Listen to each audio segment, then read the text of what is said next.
नमस्कार दोस्तों, स्वागत है आपका आपके channel Talks on Cooking Oil by PK पे। तो चलते हैं आज की वीडियो पे, देखते हैं क्या है मार्केट आउटलुक। सबसे पहले मार्केट की बात करेंगे, फ्यूचर मार्केट के।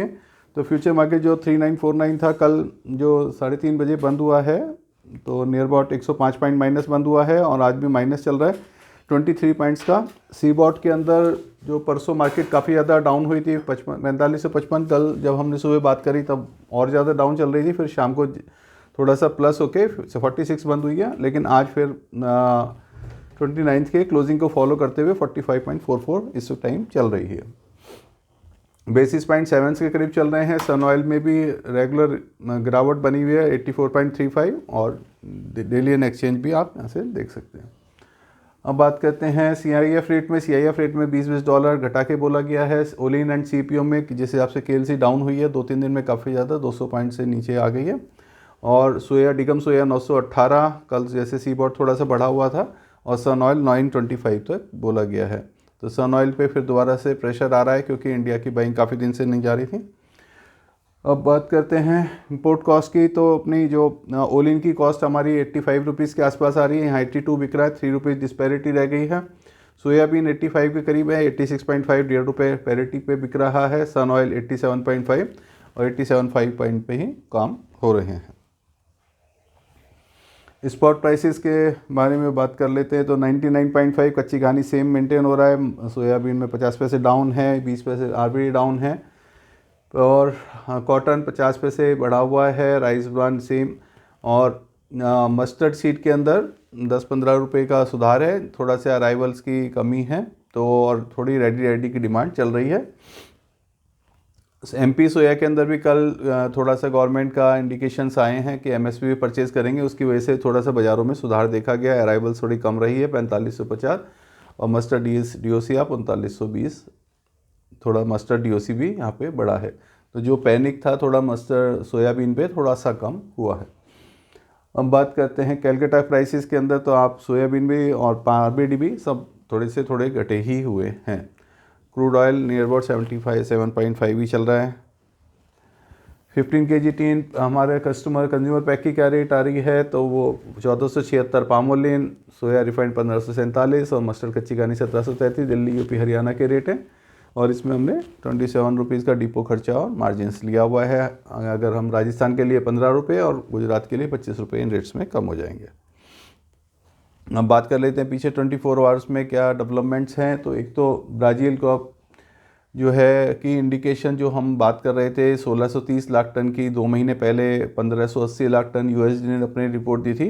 अब जो नई रिपोर्ट्स आ रही हैं जिस हिसाब से क्रॉप की हार्वेस्टिंग चल रही है, तो कुछ यील्ड कम आ रही है, और क्रॉप जिस हेक्टेयर के हिसाब से उतरनी चाहिए थी उतनी नहीं आ रही है। तो उसके क्योंकि जो पहले स्विंग थी उसको पूरा बारिश नहीं मिली थी और मौसम गर्म चल रहा था, तब उसी की कटाई चल रही है। उस हिसाब से इंडिकेशन ये आ रहे हैं कि क्रॉप हमारी 1480 लाख टन के करीब भी जा सकती है। तो 1500 लाख टन का एक जो हमने बेंचमार्क बनाया हुआ था उससे भी थोड़ी नीचे है। तो ये थोड़े फंड्स वाले इसको मैनिपुलेट भी करते हैं। कभी कोई न्यूज़ आ जाती है कि 1500 से नीचे है, कभी 1500 से ऊपर है, लेकिन अर्जेंटीना में क्रॉप काफ़ी अच्छी है। और जितने भी शॉर्टफॉल, अगर इसका हम पिछले साल जो है 1580 लाख टन था, और अगर वहाँ पे हमारे को 250-300 लाख टन प्लस मिल रही है, अमेरिका में भी स्टॉक्स बचा हुआ है, तो कहीं ऑयल अगर सीड की और ऑयल की कमी नहीं नज़र आती है। महाराष्ट्र में कुछ इंडिकेशन आए हैं कि फरवरी 6-7 तारीख से गवर्नमेंट शायद कांटे लगाएगी वहाँ पे, क्योंकि जो MSP से काफ़ी नीचे रेट आ गया है और किसान मार्केट सपोर्ट प्राइस पे अपना माल देना चाहते हैं।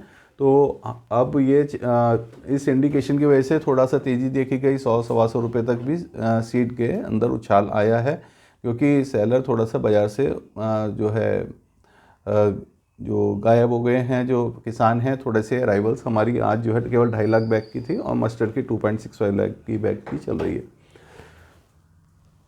मलेशिया के जो हमारी 31 तक की इंपोर्ट एक्सपोर्ट की और प्रोडक्शन की फिगर आ रही है, उस हिसाब से ये इंडिकेशन आ रहा है कि 2.5 लाख टन तक का स्टॉक घट सकता है। जो हमारा 23.5 लाख टन है, तो वो 21 लाख टन आ सकता है। उसी वजह से थोड़ा सा पाम पे तेज़ी बनी हुई थी, लेकिन पाम की जिस हिसाब से हम बात कर रहे थे कि काफ़ी दिन से परचेज नहीं जा रही है, और लोगों को जिस हिसाब से सोयाबीन काफ़ी ज़्यादा टूट रहा था, तो लोगों ने KLC के अंदर अपने आप को हेज किया है और KLC को सेल करा है। उस हिसाब से मार्केट में थोड़ा सा डाउनवर्ड देखा गया है।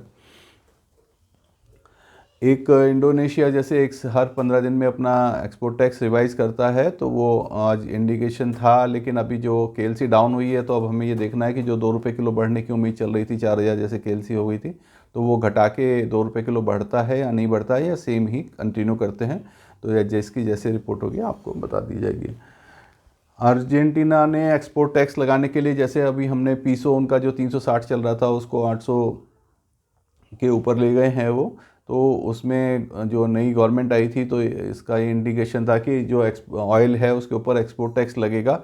लेकिन अभी अपोजिशन में कि जो है उसने अपोजिशन ने उस पर ऑब्जेक्शन रेज़ किया है, तो अभी कोई इस पर डिसीजन नहीं हो पाया है। लेकिन अगर वो अर्जेंटीना एक्सपोर्ट टैक्स लगाती है तो वहाँ पे किसान थोड़ा सा उसको एजिटेशन कर सकते हैं। तो अभी ये चीज़ अभी रुकी हुई है, डेफर्ड हो गया है थोड़ा सा। और सोया ऑयल का सीड 2.5 लाख और मस्टर्ड की हमारी 2,65,000 है। जहाँ तक ओपिनियन का सवाल है, बाज़ार में थोड़ा सा भी संभल के चलने का ही टाइम है, क्योंकि जिस हिसाब से बाज़ार पे प्रेशर है तो लोग अपना रीसेलर जो है बहुत ज़्यादा बाज़ार में हावी है। नई क्रॉप मस्टर्ड का भी प्रेशर है, उधर ब्राज़ील अर्जेंटीना का भी क्रॉप का प्रेशर है। तो उन सब चीज़ों को देखते हुए अभी अपने जितनी रिक्वायरमेंट है उस हिसाब से ही परचेज़ करें। और पाम ऑयल के अंदर भी जिस हिसाब से हमने पीछे 2 दिन में 200 दौड़ा है, लेकिन अभी भी हमारी पैरिटी 85 आ रही, जबकि यहाँ 82 बिक रहा है।